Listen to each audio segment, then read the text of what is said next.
नमस्कार दोस्तों।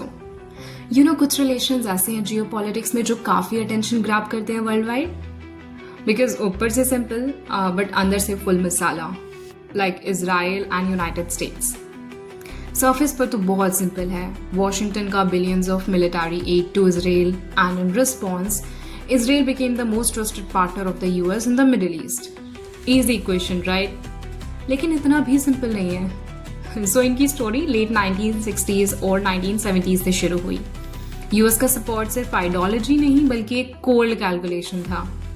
Oil roots पर कंट्रोल, सोवियत और बाद में ईरान के इन्फ्लुएंस को काउंटर करना एंड देन इंटेलिजेंस नेटवर्क पर टाइट ग्रिप बनाना, मतलब फ्रेंडशिप गोल से ज्यादा सर्वाइवल स्ट्रैटेजी।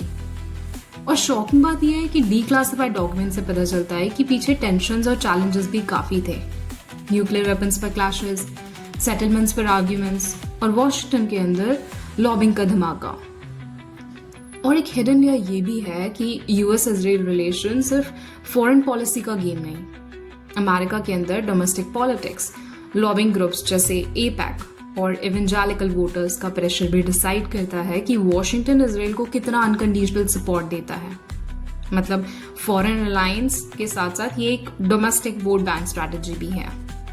और करंट सिनेरियो में फिर से ऑलमोस्ट सेम सिचुएशन दिख रहा है। मिडिल ईस्ट में वॉर्स एंड यूएस का फोकस एशिया की तरफ शिफ्ट होना टू काउंटर चाइना।